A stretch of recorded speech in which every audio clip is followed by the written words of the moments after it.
Hello, everyone, and welcome to another episode of the Real Rap Podcast. Not the Real Talk Podcast, because I fucked that up a lot last podcast. But, you know, we got it right this time. I got it right this time. Javi always gets it right. And Hilly probably gets it right more than me. But anyways, hope you guys enjoyed the last episode. But it's time for a new episode here. We got lots to talk about, some reviews, some new entertainment news. The strike is over, guys. Yeah. It's done. 4 it's months. over with. 4 months, yeah. Yep, 4 months. But we still got some actors strike there. But, you know, maybe that'll end soon. Yeah, it looks like it's kind of leading in a direction, you know. At least it's starting off in a right direction. Yeah. With the strike ending, so. Oh, yeah. Yeah. And, but yeah, first, before we talk about everything, let's talk, actually, no, before we talk about the Expendables, because we're going to start off with reviews this time.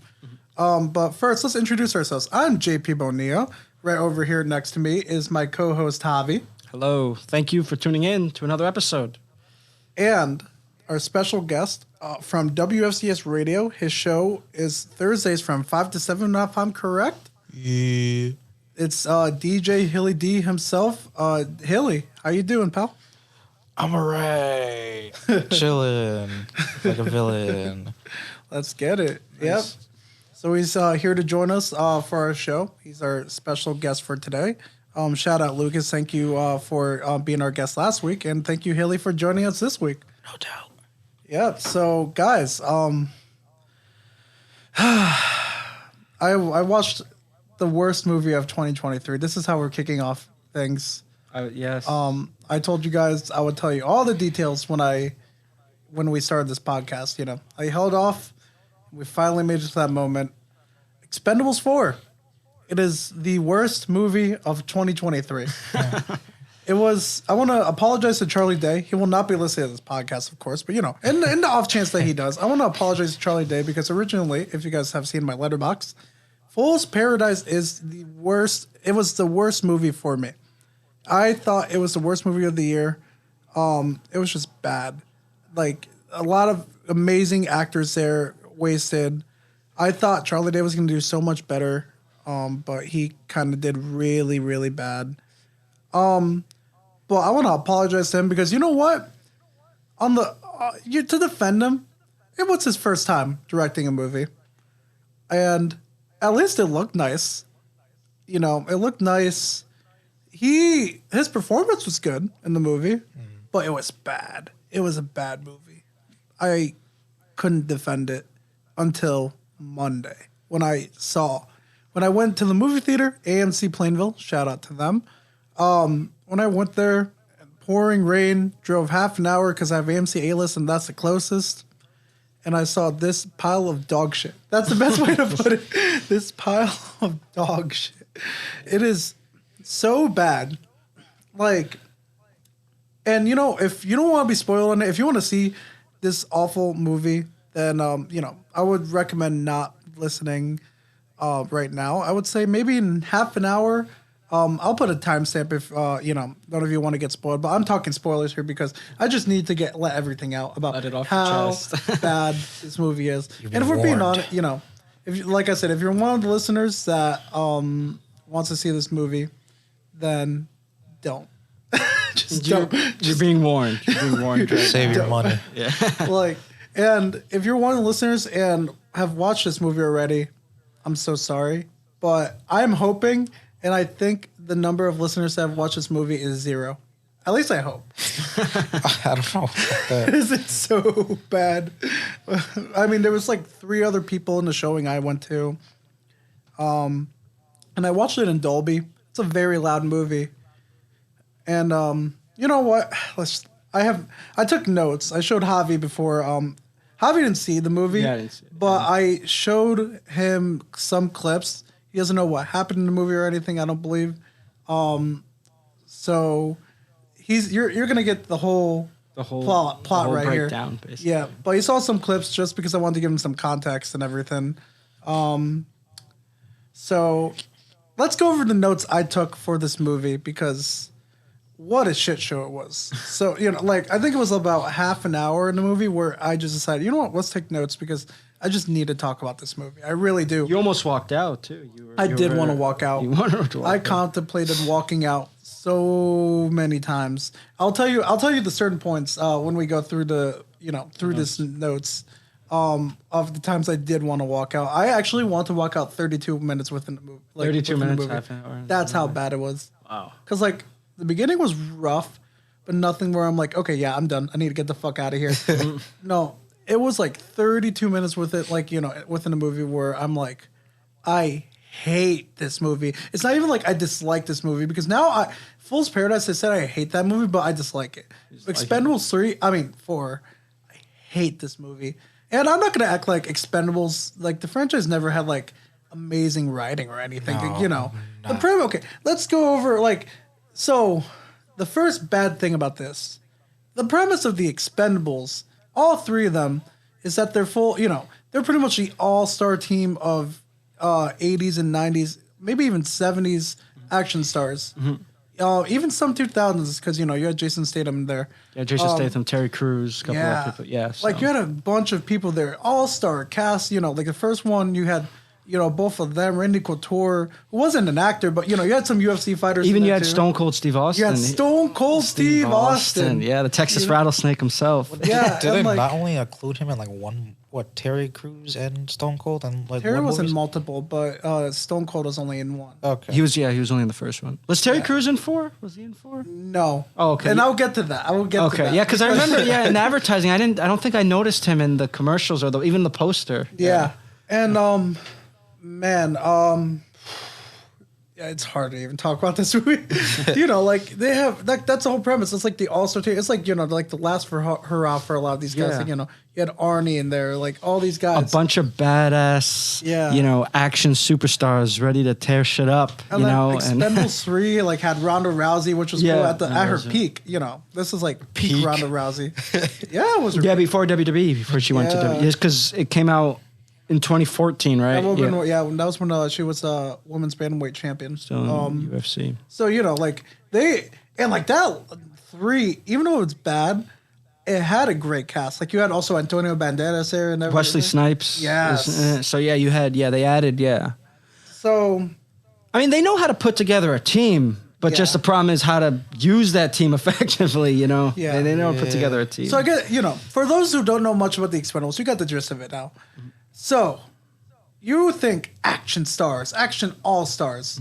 Expendables 4 doesn't do that. Like, you got Sylvester Stallone coming back. You have Jason Statham and Dolph Lundgren back. You have Randy Couture back.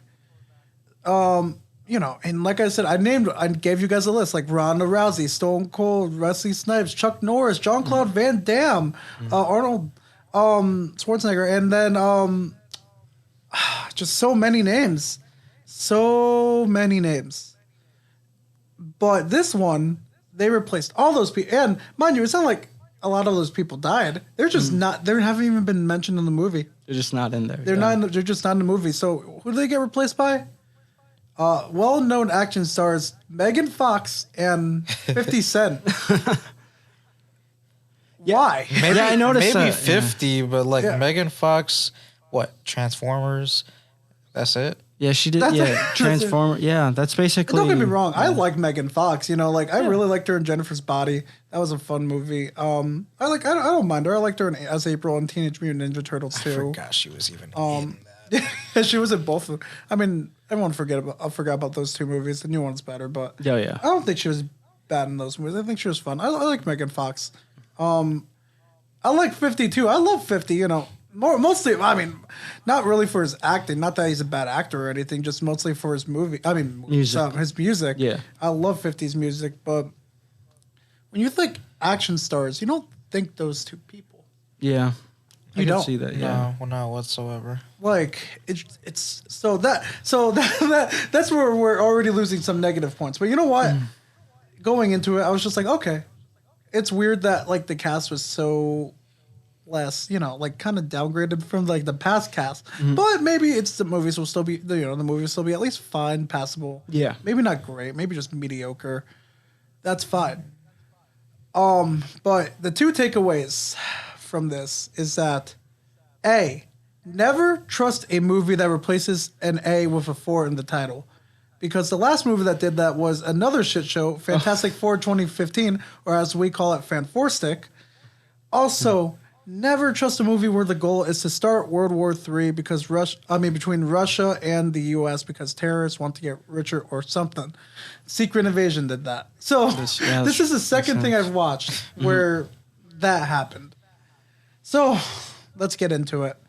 Early notes that I had. Worst movie of 2023, like I said. Mm-hmm. You thought The Flash had bad CGI. Oh boy, let me tell you about this movie. The CGI in this movie, oh my God. It's like, the CGI in this movie, it is as bad, like, it's as bad as something very low budget and mediocre, not even mediocre, awful. It is like Airplane versus Volcano, Sharknado, like, those Asylum movies. That's how bad the CGI is. Mind you, the budget for this is $100 million.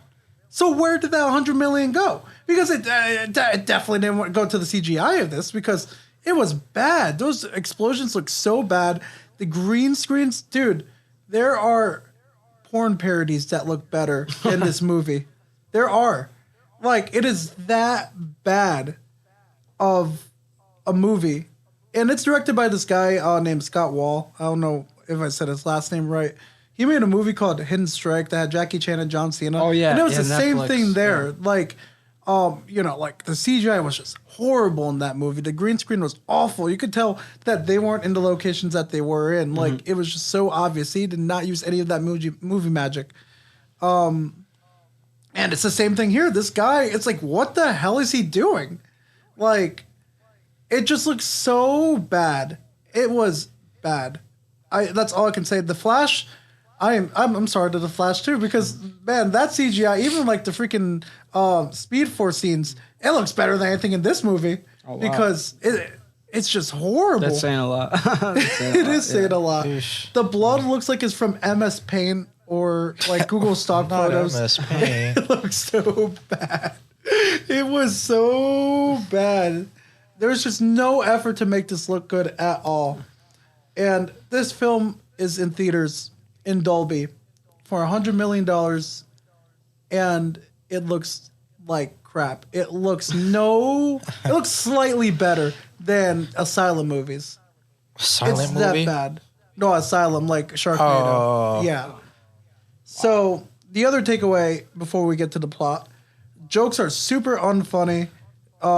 Just really edgy and unfunny. Like, there's always edgy humor, but it's not even good humor. It's just unfunny. It's like you get secondhand embarrassment just listening to some of these jokes. That cringe. It is cringe. What's Arnold's character in the Expendables series? I forgot his name, but just fucking make some dumbass reference about like, oh yeah, I told you I'll get to the chopper. Ha ha ha ha. But, like, even that's better than this. Like, even that was fun, but, like, this is just bad. Stallone's character is useless and shit. He's really useless in this movie. We'll get to why. There's this actor named Jacob Saipio, I think his last name is. Mm-hmm. I might have said that wrong. I don't know. His character, easily the fucking worst in this movie. Like, it is literally just jokes and jokes and jokes and jokes from this guy.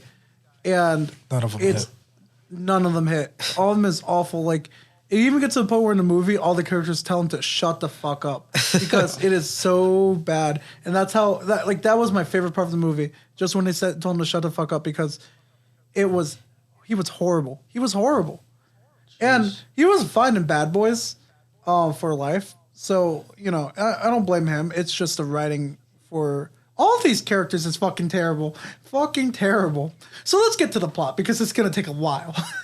So the movie starts, you meet Megan Fox's character. You don't really know much about her except that she's dating Jason Statham's character. What the fuck? And they're arguing with each other over something stupid like not being able to handle both lifestyles or something. But it was just like a ridiculous argument.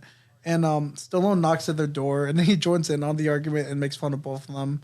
But it was just really unfunny. But like it was like, whatever. Like, him and Jason Statham had good chemistry, at least. So I'm like, you know what? The chemistry's fun. It might make for a decent movie if there's, Still good chemistry between them. So, and Megan Fox's character is an expendable. Okay. Jason Statham and Sylvester Stallone's characters go retrieve Stallone's ring that he lost in a bar to some guy named Jumbo Shrimp in a thumb wrestling match. What the fuck? Not arm wrestling. Thumb wrestling. Damn. Thumb wrestling. And the plot is basically him trying to get his ring back? No. This is just the beginning. Oh, the beginning. Just I was the about to say. But Jumbo Shrimp plays an important factor. He's the guy in the clip that I showed you that gets punched in the face by Jason Statham. Oh, the two that are fighting. Yeah. Fighting. Yeah. So he plays an important part later on in a way that you won't expect.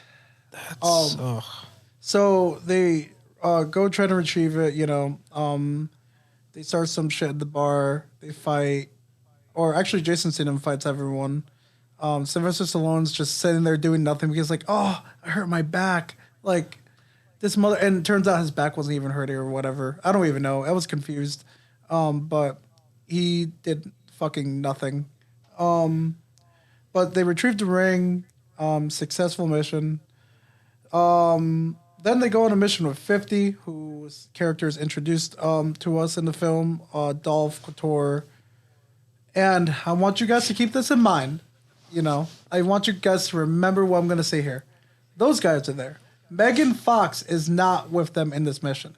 I repeat, Megan Fox is not with them in this mission. Okay. So remember that. Uh-huh. Remember that, because that's an important detail for later on. It's not a mission, okay. Okay. I just had to breathe. I'm just sighing at how bad this movie, just remembering how bad this movie was. So the mission is to get stolen nukes back from terrorists because we don't really get explained that until later on, I guess. And even the reason for it is fucking stupid as hell. Isn't it like every fucking Expendables movie just literally dealing with terrorists in some way, shape, or form? Yeah, but this one was worse. This one was way worse. So, just to get straight to the point, the mission goes bad. It goes horrible. As always. Statham ignores orders from Stallone's character. Stallone is, riding on a plane and everything and shooting. He's just shooting at everyone, missiles and everything, bullets, etc. But then a missile from the enemy side hits Stallone's plane. Stallone's plane is on fire. Statham says, I'm going to go save your ass. Sylvester Stallone's like, no, fuck no. Get those fucking nukes because my life is not more important than the whole world. Mm-hmm. And then Statham's like, he's going after him, but then he's like, fuck it, I'm going to save your ass. Then he goes and the plane crashes and we see a destroyed plane and in the seat, on the pilot seat, a burnt corpse. Stallone's character is dead. And how many minutes is this into the film? Half an hour. Oh, half hour. It's only half hour into the film. I don't even know it was half an hour by then. It might have been only like 20 minutes and he's dead. Damn, he's already Barney's dead. They just take his.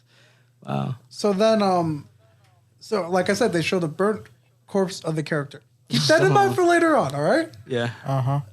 Then a memorial service is held at the bar where Barney's severed arm is on display with his ring that they retrieved earlier in his middle finger. His middle finger is sticking up and everything. So now this is the part where I told you guys to keep in mind. Remember what I said earlier. Uh-huh. Statham's character gets fired for disobeying Barney's orders. Mm-hmm. Barney's, Stallone's character. So because of that, there needs to be a new leader because Barney's dead. So who did they name? Megan Fox, who is not even in the mission at all. In fact, we don't know anything about her. We don't know what missions she's been on. We don't know anything about Megan Fox's character. They did such a disservice to her because they she wasn't. It's not Randy Couture or Dolph Lundgren who are in the mission, who are literally in all three movies. We saw what they did and everything. We know they've been there the longest. No, they give it to Megan Fox, who we don't even know if she's been on the mission. Yeah, and she wasn't on this one. Jeez, she was just at home while everyone else died or got hurt. Kind of bad character development. Yeah. That's pretty much. It felt so rushed and everything. Like I said, they did really. I would say, honestly, if I'm being honest with you, they did such a disservice to the female characters in this movie because there's only like 2. And the other one, I don't even know. There was another one there. I don't even know why she was there. She did nothing. She literally did not. Actually, I'm just going to get straight to the point. None of these guys do anything. They never do anything. I'll get to that in a sec. Actually. Even the fight scenes and all that stuff, the explosions, they're not fun either. We're going to get to it. We're going to get to it. I'll explain why. Because man, everyone... I mean, it was just really impairing with the female characters, but man, think about it now. All those characters except for one, they were shit. They did nothing. So, Stan leaves. He steals a ring and takes it back from, for himself because he wants to remember Barney. He goes to find work because he's unemployed. So this is the thing you mentioned earlier. He serves as a security guard for a social media influencer. And by God, this is the worst fucking scene I've seen in a movie in such a long time. So it's this motherfucker who looks like James Corden, annoying as hell. They do the really cringing thing where, there's just like stupid fake comments on the, social media posts and everything. Yeah.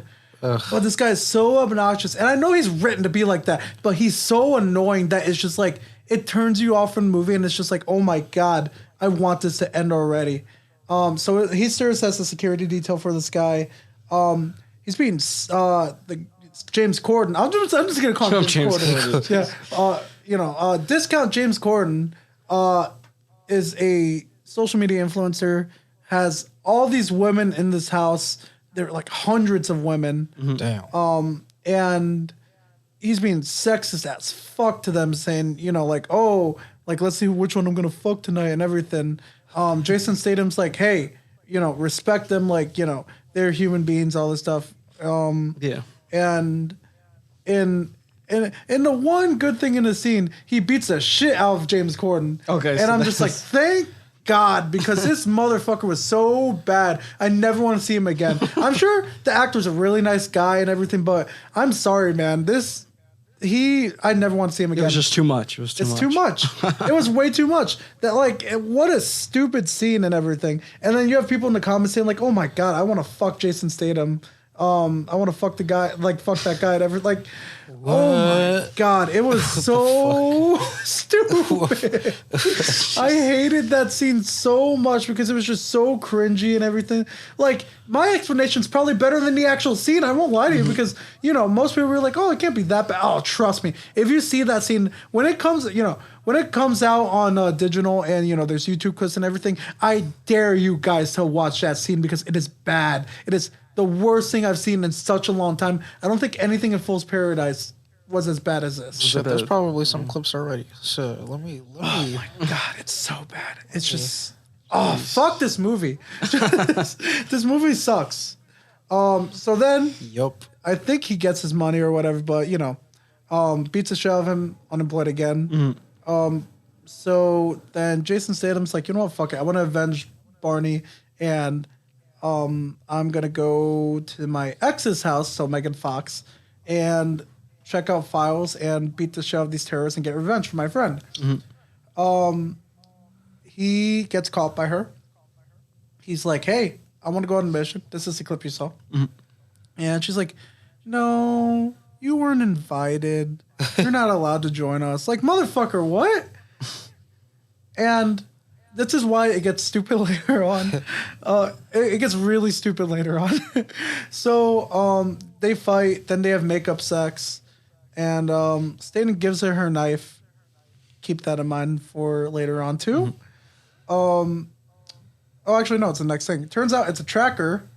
And, sneaky Jason Statham, using this tracker, goes and follows the Expendables to Thailand, which is where the terrorists are at. So, then the Expendables go on a mission. Jason Statham's like, he's somewhere else because, he's not with the Expendables. He wasn't invited to go. He is fired still. So the team consists of Megan Fox, this model Levi Tran, who I saw in Shameless. She was cool there. Randy Couture, 50 Cent, Jacob, however you say his last name. Andy Garcia. Andy Garcia is in this movie. He's the one that fired Jason Statham. I forgot to mention that earlier. Okay. So Andy Garcia is in this film, and he's like, I guess he's like the head guy there or something like that. I don't even know. So they go on this mission. They're on a boat to stop this terrorist, which apparently is where the nuke is at because they stole the nuke. Mm-hmm. And, you know, they're led by Megan Fox. They go check and it's empty.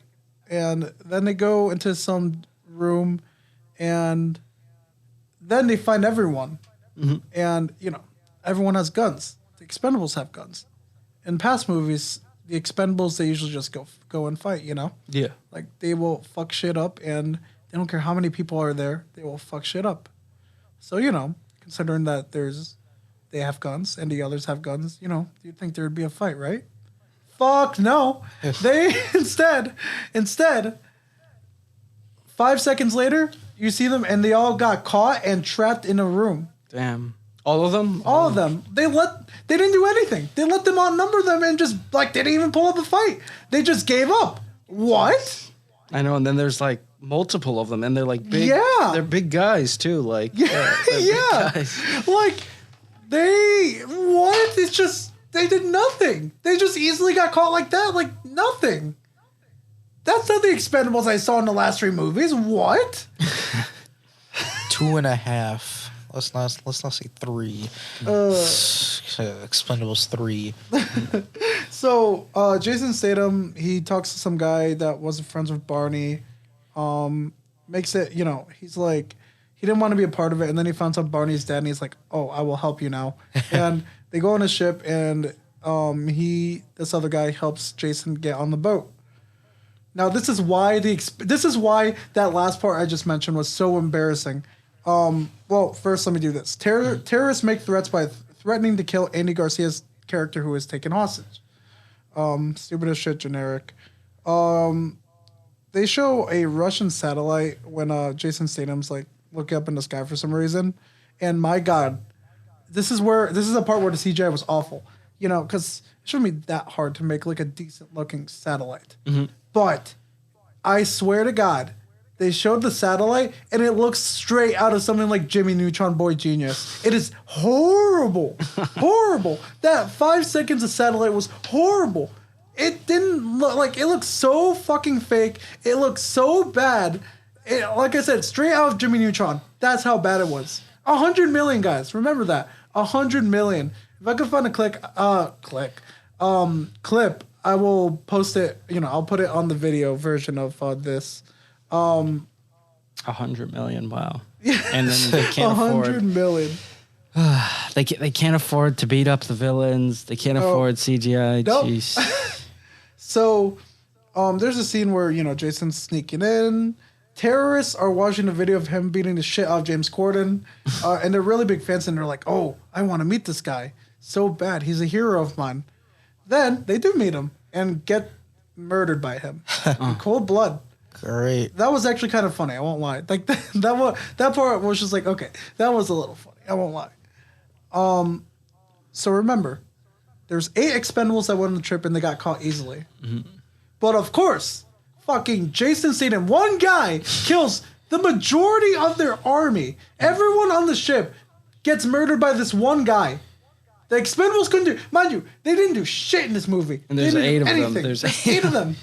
And how many people were on the terrorists? How many of them were there? God knows how much. There's a lot. There's a lot. There's a lot. But you know, you would think like one guy killing them all versus like 8. So 8 people couldn't kill these guys, but one motherfucker could kill them. And it's not like it's like, you know, 8 like people who don't have like combat training thing. No, it's like 8 of the baddest motherfuckers, like, you know, allegedly in this universe. And they gave up easily while Jason Statham sat there murdering them in cold blood in the most creative ways possible. Actually, it was kind of generic in this one, but you know what I mean? It's like, there was one cool scene where there was like like him jumping on a motorcycle and did a wheelie kind of, that was cool. But like, this motherfucker murdered everyone. And the 8 Expendables couldn't do it, dude. 8 of them. 8 of them. Oh my God. It's just so unbelievable. Unbelievable. It is like, just I don't even have the words. It's trash. It's so trash. So the Expendables can't escape. They're trying to find a way to escape. So they find this thing, but they can't open it. Like this little what's it called? This vent. So they're like, oh, it can only be opened if you put something wet on it. So, oh my God, it's like, man. So basically, they're all stuck in a room. There's nothing wet. Mm-hmm. So Randy Couture's character's like, you know what? I've had to pee this whole time. So we get a 30-second scene of him just taking a piss on his thing. And I'm like... Nothing happening. Just everyone stare at him taking a piss. Why? But it works. They get out of there. Jason Statham opens the door. They're not there. Then they meet up somewhere else because they almost get... These guys, there's like 2 terrorists, and these guys get stuck, and they're like, raising their hands and everything, and just like, they don't know what to do. But Jason Statham like comes out of nowhere and just kills him immediately. Like, this one guy is doing everything, while these 8 other people just don't do anything. What kind of leadership is this? This is fucking terrible leadership, bro. Absolutely. So, he easily killed that person. So now it's time. The final battle. Dun, dun, dun. So, something, it was a funny thing. PIMP by 50 plays and distracts terrorists. So, meaning I guess 50 has a doppelganger in this movie, I guess. So there's 50, and then the guy that looks 50's like him. portraying, and I guess he looks like him. That's kind of fun. Man, what kind of bullshit? It's like like in Captain America: Civil War, where they reference Star Wars, and I guess there's Samuel L. Jackson, and then there's Nick Fury, who looks like Samuel L. Jackson. That's it's stuff like that where I'm just like, okay, that's fine, that's fun, that's a little bit fun, whatever. So they kill all these guys. There's more guys that they kill, but the other guys don't really do anything. Like, it's really mostly just Jason Statham. And I forgot to mention the other guy in the ship. He said he wasn't gonna fight because like, I don't have it in my heart to kill anymore. And then a couple minutes later, before they meet up with the Expendables, he's like, oh, actually, it would be a dishonor to not save Barney's friend, and I'm killing these motherfuckers also. So then after that, more action goes by and everything. Then he kills the main guy. That was the last clip you saw. The guy who was in the raid, forgot his name, but yeah, he got killed by the way. It's like, oh, it wasn't me. It was actually my boss. Plot twist time. Andy Garcia's character is actually the villain and the main guy. Wow. He's the main leader of the terrorists, kills the dude. I guess like there was like a prisoner exchange and he killed that prisoner. He killed the 2 cops that were with him or something like that. His motive is he wants money or something. He's like, oh, I'm going to get richer after World War III. Motherfucker, you're going to get nuked. That's such a stupid... Even Jason Statham's like, what? Like, it was the dumbest fucking idea. Oh, my God. I hate this movie. I hate it, guys. I hate it so much. And it was such a bad, like, just bad twist. The worst action movie you've ever seen? I think so. Definitely goes in there. Worse than Steel.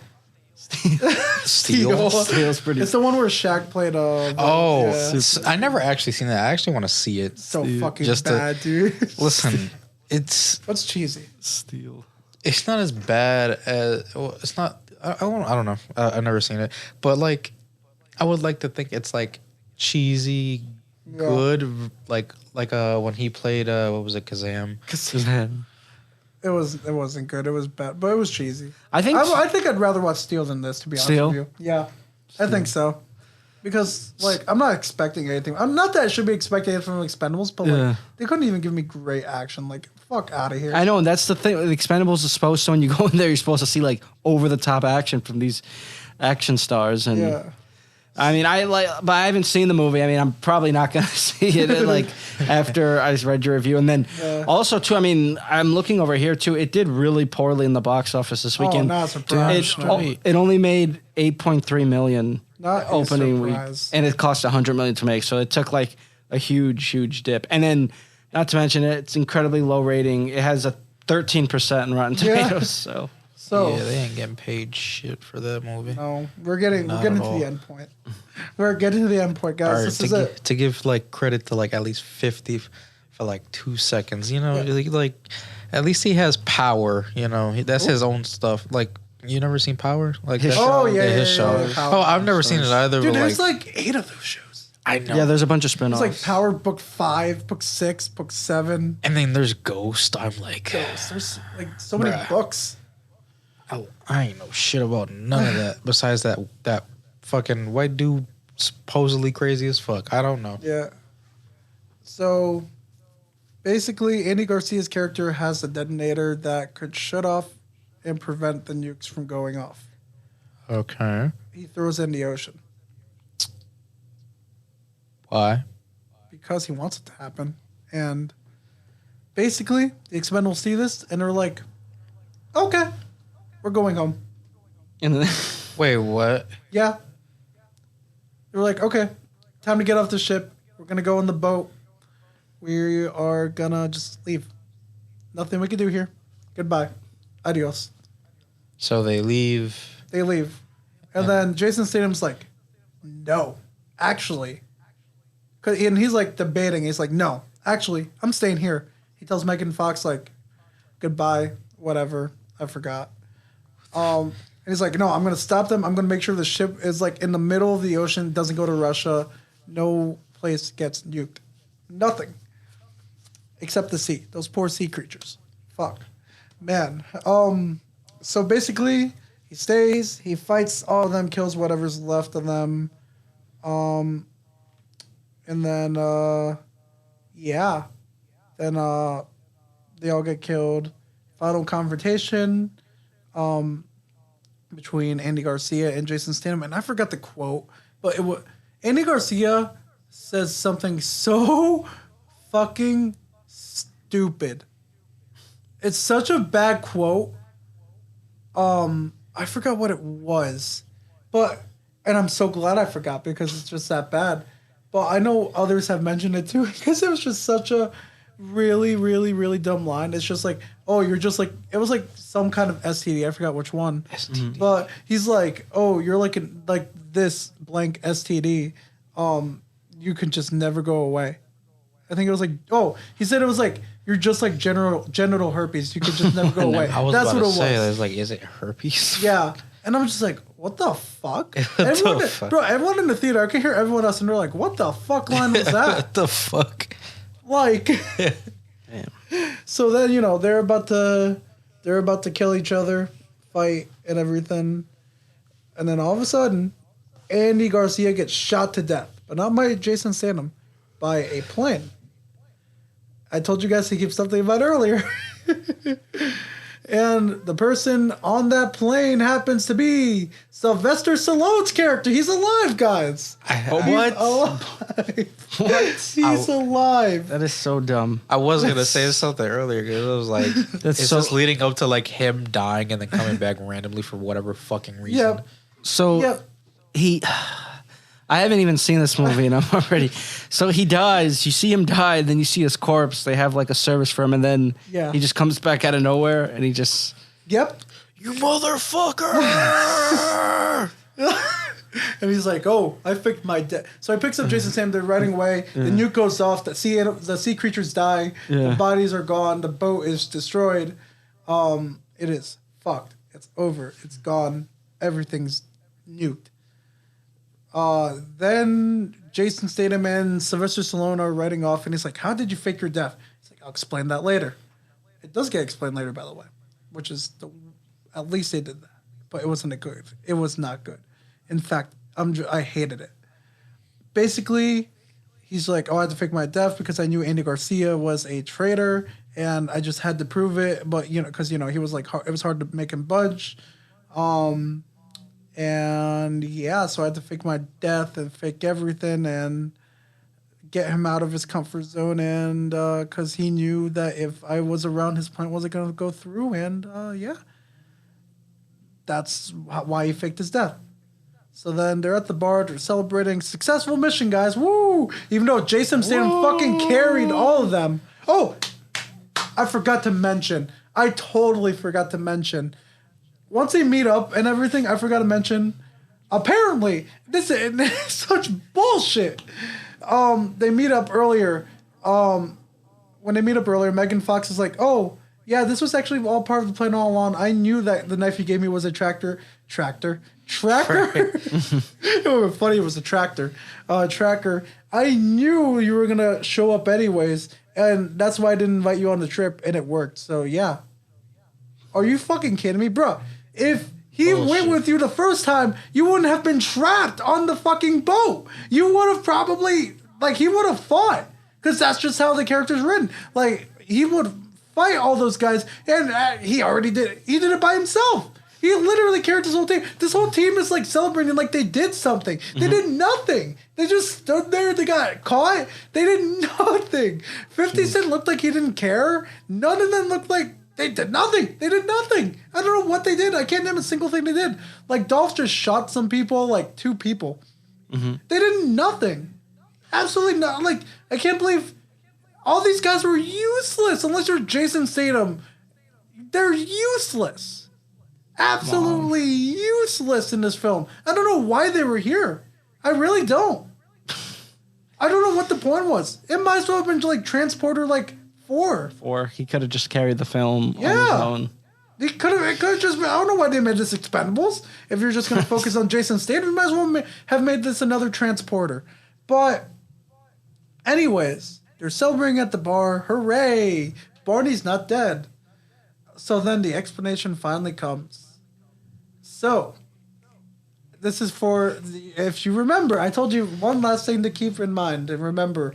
And this is where he plays a part.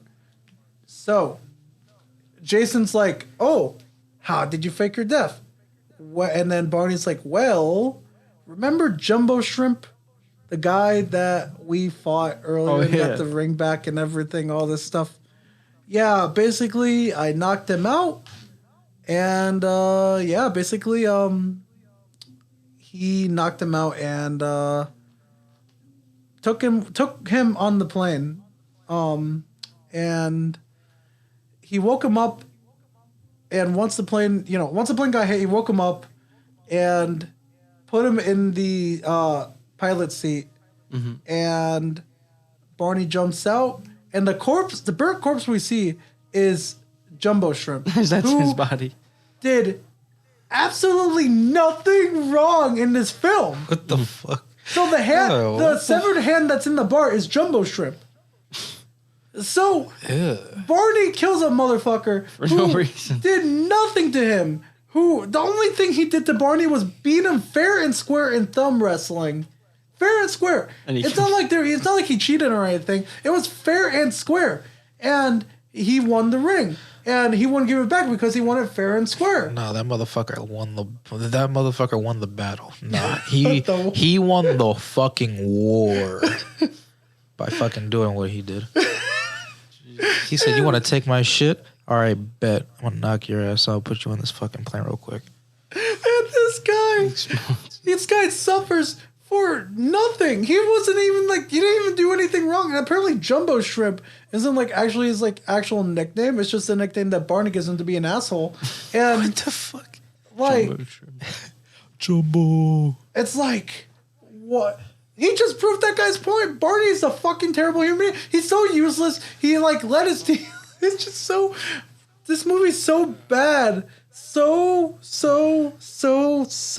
bad. So bad. I hated it. It has half a star on my Letterboxd. But if I could give it -5 stars, I would in a heartbeat. So it's -5 stars for me. That's how bad this movie is. A dead nothing just doesn't deserve any points. It doesn't deserve anything. Nothing. Sam. I hate this movie. I hate it. Don't watch it, guys. If you're considering watching this movie, don't. For love of God, don't. There's better movies coming out. If you want to see a bad movie that will actually be like more mediocre and everything, just watch Saw X. That will at least be fun. Like, you know, just watch anything else in the theater. You know, Equalizer 3, whatever. I don't know. Anything but this movie. It's not worth the money. It's dog shit. Absolute dog shit. No, I really can't name a redeeming thing about this movie. It's that bad. Oh my God, I can't believe I went through that. I can't believe I... How long is it? It's like hour 45. I want to say an hour 30. Oh, so an hour and a half. And it's still not worth it. It could be half an hour and it's still not worth it. I don't give a fuck. It's terrible. It's so bad. I never have wanted to walk out of a movie so bad. The only reason why I stayed was for this podcast. If we didn't have this podcast, dude, I would have left. It's that bad. I have to tell all of you guys listening, do not watch this movie. And if you're watching this movie to see how bad it is, Godspeed, my friends, because it is terrible. It is the worst movie by far. I don't know how many times I have to say it because it's just that bad. Oh my God, dude. There better not be an Expendables 5. I know. I was gonna ask you, did they like leave a cliffhanger for like a possible return, Expendables 5? I mean, like, I don't think so. I think they might have, but they better not be at this point. If you're gonna give us this shit. I mean, yeah, and then also too, another factor is that it's doing poorly, like critically, and then also commercially too. Yeah. If it's only making, it hasn't even made like nowhere near it costs $100 million. It's not even nowhere near. And I don't know where that $100 million went. They probably give it all to Sylvester Stallone, 50 Cent, Megan Fox. Fucking star power. That's really it. But there was no star power in this movie. There's barely any. Bro, they had I don't even know what was the budget for 3, because that had a stacked cast, dude. I can't believe they got that many people for that movie. But it was just like, wow, dude. It was $100 million for 3. And the CGI looked good there, but in here it looked like shit, and they had a better cast in the third one. Oh no, that's crazy. Oh my God. Oh my God, dude. And you're not a fan of the third one, but you prefer the third one. I like the third one a little bit better now after seeing this one. For sure, dude. This is... Oh my God. Shit. That's all you could say about this movie. Shit. Oh, I mean, like, if you leave a cliffhanger for any type of, possible sequel afterwards to, like, do literally anything, shit, you could pull some bullshit out of your ass, like, harder than, Vin Diesel and, Fast movies, because, we got fucking 3 movies left for that fucking series. Yeah, but at least those movies look good. No, it doesn't look good. It doesn't good whatsoever, I mean, just like visually it looks good. I'm not saying the story's good. I'm saying like visually. It looks good visually. Like the one thing you can never say about Fast and Furious movies is that like they all look good visually. You can't say they don't. What looks good about this motherfucker jumping off a bridge to go to another side of a bridge movie. No. We're gonna talk about this. Fucking, drop from like one highway to the other side of the highway onto another and then catch a car mid jump and then land on that shit. I don't even remember exactly what the fuck happened. All I remember is that that clip specifically, I was just like, what in the fuck am I watching? And I promise you it looks better than anything in this movie. Hey, listen, it can look better, but like... The cars look nice. No, and it has a better story by far. It has a way better story by far. At least I enjoyed the fuck out of Jason Momoa in that movie. There was stuff I enjoyed in Fast X. I won't lie to you. I'm not going to tell you it's a good movie, because it's not. It's not. But at least Jason Momoa was fun to watch. At least the action scenes are fun to watch. At least the explosions look like actual explosions and not something from PS2 graphics, bro. That's how bad this fucking movie is. It is PS2 graphics, bro. PS2 graphics. Just awful movie. I don't know how long I've been rambling about this review, but it's that bad, Javi. It's that bad. It's that bad, dude. You know, I think with these franchises, with a successful, like a good number of them, I think three or possibly four. It's tough with four. I mean, but successful ones definitely is like the John Wick franchise. Yes. I mean, they have all four good movies. All four good movies. I can't talk right now. All four movies are really good. Mm-hmm. They come up with creative kills, creative action. Yeah. And it has an interesting plot. Yep. And I think what happened with kind of the Expendables is that, the first two, they kind of seem, the first one seems like an idea, people of retro action stars, coming together, tearing things up.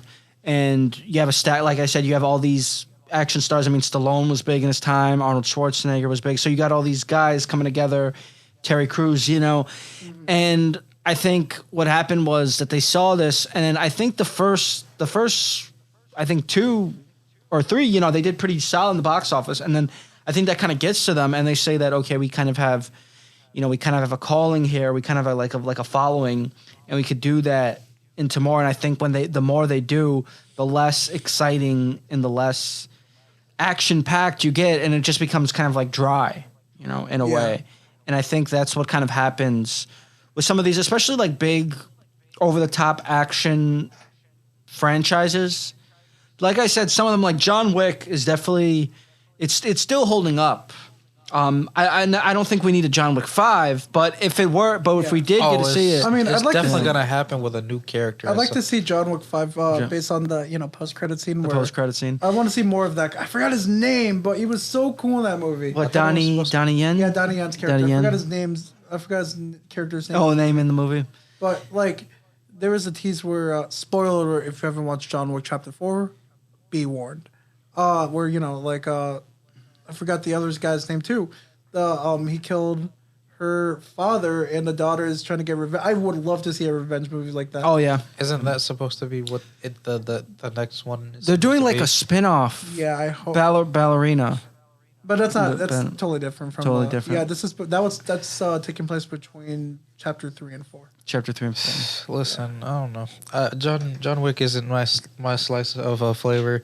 Because you say the plot is really cool and whatnot. I don't know. I just don't fuck with it. I like it because it's like, all right, you get the whole premise is like, okay, this man is out of whatever underworld that he was a part of, and he's trying to live a normal life. You steal my dog, you kill my dog, whatever the fuck the case may be.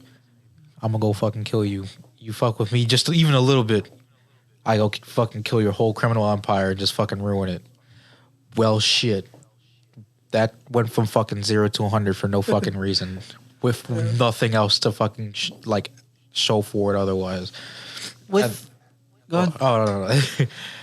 Then I don't know, like with 2 and then beyond is like, and then he gets back into all of that shit, and then I'm not too familiar with everything that happens in the and the in betweens, but like I don't know. It's just like once you go from that and then you're trying to build something off of that, and then trying to just like delve into something else, so like that you can like try to forget about like what the fuck it started from. I don't know. Just didn't. What I like about the John Wick franchise is just it's stylish in a way, and just the look of it too. Kind of has that darkish kind of film noir essence to it. That's what I like from the series. And I think when they have like a certain vibe and with like a certain character, I think that's what kind of makes me enjoy it and bring it back. So kind of like shifting gears now to the Equalizer. I was going to say, yeah, because way better movie. Equalizer 3, yeah. So with the Equalizer series, it's good because you have Denzel Washington's character, Robert McCall, who's basically, he's retired, but then all this stuff happens and the people that he's surrounded with are being harmed. So that calls him to go into action. And so I did see 3, and you saw 3 today. Yeah, I saw it today. You just saw it today. And before I watched 3, because I saw it last week. I saw 3 last Thursday, and then I did a rewatch of 1 and 2. So I think with the Equalizer franchise, I think that is a good trilogy because, again, it's not too over the top. I mean, some of the action is over the top, but it doesn't over welcome its stay when it does go over the top. It kind of stays leveled in a way. Because if you look at the first two, they're really not that violent. I mean, there's some action, some stuff going on, there's some blood and stuff, some crazy kills. Three's that violent either. Yeah, so they're not that violent, and I think with Denzel Washington's performance, he brings a certain essence to his character that makes it just smooth and just likable. Yes. I think these characters, you just kind of make them likable and root for him. I mean, you see him again, he's a guy, he's retired, and then this one too, he's in Italy. Yeah. He's in Italy, trying to enjoy Italy, trying to get away because he's originally from Boston. He's in Boston, Massachusetts. And I think the third one is definitely, to be honest, I think the third one is definitely like my favorite out of the trilogy. It's close. It's between 1 and 3. Because usually like 9 times out of 10, I'm going to say the first one is the best out of a franchise. But in this one, 3 definitely held my attention a lot because it brought something new, brought a different setting, and then also had a new character too. I mean, each film has their own new character. So in this one, we had Dakota Fanning's character, which I thought was good to see. I didn't recognize her for a second. Yeah, because it's just good because she hasn't been in a movie in a while. I think the last movie I saw her, and she had a small role in it, was Once Upon a Time in Hollywood. Yeah, that's when I saw her. Yeah, and that was like 4 years ago, 2019. Yeah. And I thought she was good in the movie. It's good to see her again. And then also too, she had previously worked with him almost 20 years ago because they did a movie back in 2004 called Men on Fire. Have you seen it? Yes. Tony Scott film, yeah. So it definitely, with the Equalizer, it brings new characters. Again, it has that same Robert McCall manner that we all know. He's kind of calm, but he'll protect the ones and protect himself. He definitely has people that he looks out for. And he protects himself. And like I said, there's definitely some decent, fun action sequences going on that are not over the top and are not super violent. Like, you get it, but it doesn't need to like go over the top. I feel like with Expendables, that they know that they have all these big action stars, so like, oh, let's go over the top. But then sometimes when they think that they're doing something really big and creative, it just kind of misses. It's like a hit and a miss. Yeah. That's how I kind of feel. But I haven't seen the fourth Expendables, but definitely from what I heard, though, you should. Yeah. Yeah, just looking at reviews alone, my fault. Just looking at the reviews alone, I was just like, damn, that shit's really fucking bad. What did they give it? I saw someone gave it like a fucking 2 or 3. I don't remember. That shit was fucking bad. Yeah, so I think it just comes to like its structure, and then when it's action, you have to keep it like, yeah, we want to do something different, but we don't want to also take away from our story too. And I think with comparing, it's kind of hard to compare the Equalizer with the Expendables because the Expendables is a group and the Equalizer is just a single character. But I think with them is that the Equalizer kind of relies more on character, its story, versus Expendables where they just kind of focus more on the action and that getting that adrenaline rush, which is good, but again, if you're doing that, then all you really have is just explosions and no really... Because like you were telling me right now in your review, you were saying that there was no character structure. Like the characters were just basically thrown together. Like you were saying Megan Fox's character, she just came out of nowhere and then she became the leader of the... Like, it doesn't, she didn't earn it. It's not like she... Like, that's the problem I had in this movie. Like, nothing feels earned in this movie. It is just... Megan Fox just gets the leadership role because she gets the leadership role. She wasn't on that mission, and she did nothing. There was nothing we didn't see her in an action scene at all. In fact, not thinking about it, I don't even know if we even saw her in an action scene in this film. Yeah. Like, I literally looked at a fucking trailer.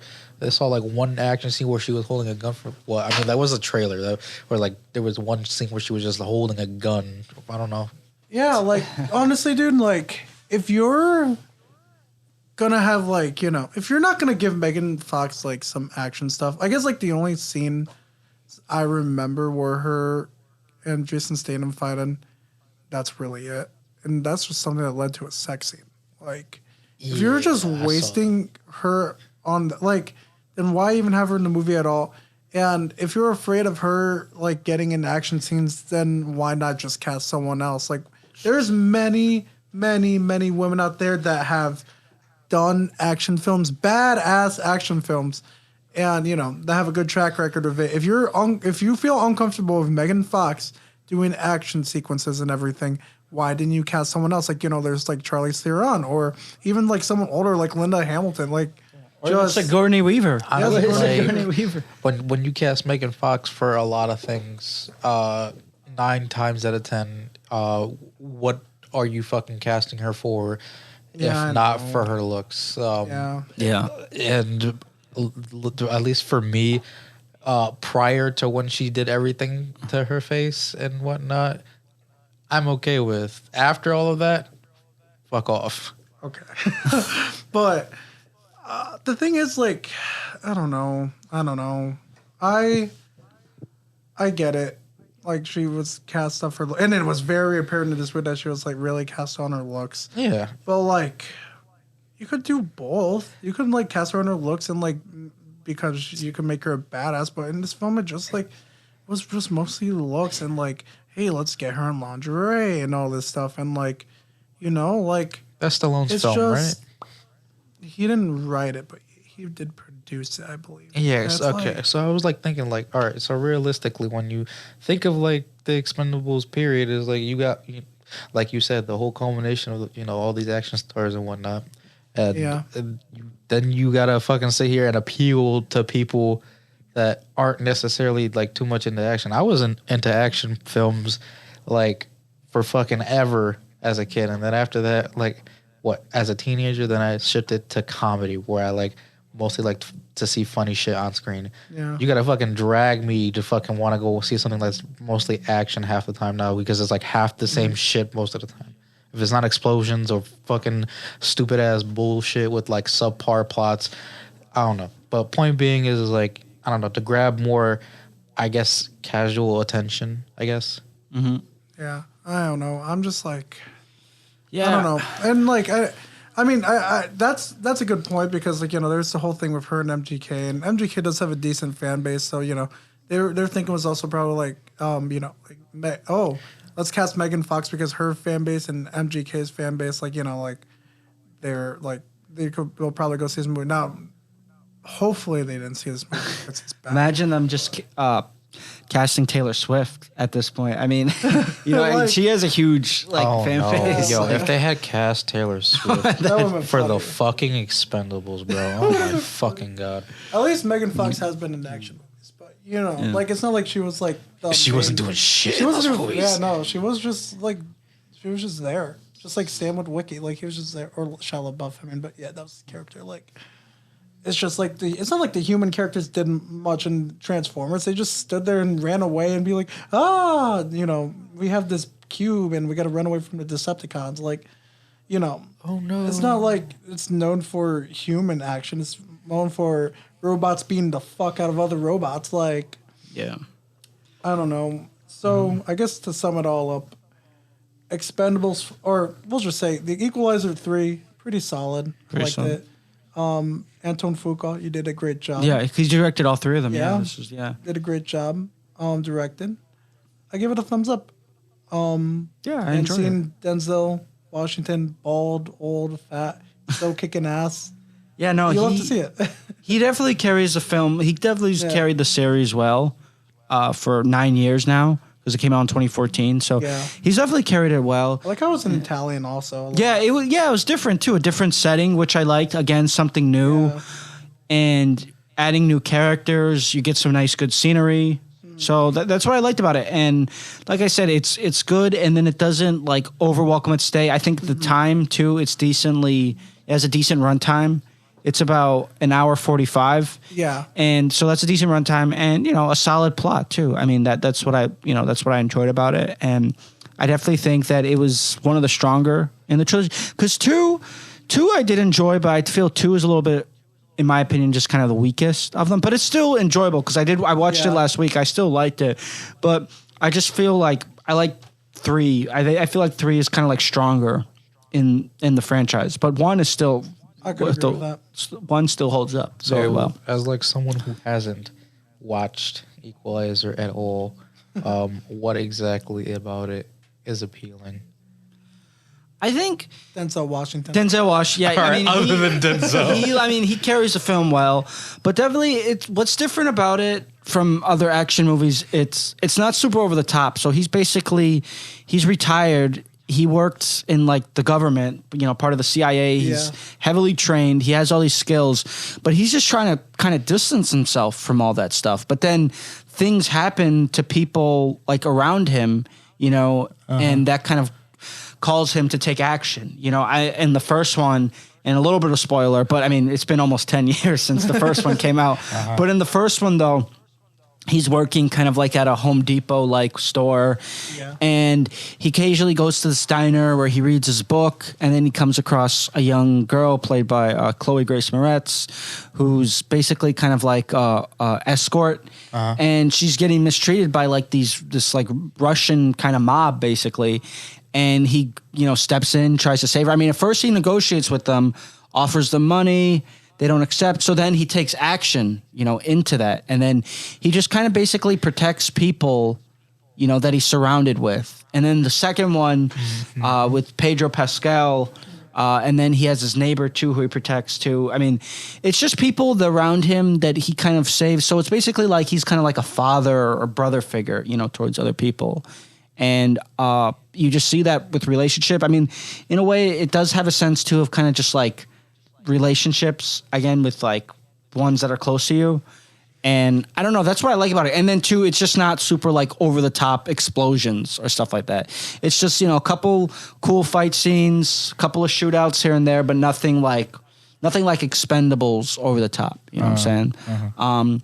It's very content, a very content like action series that's enjoyable.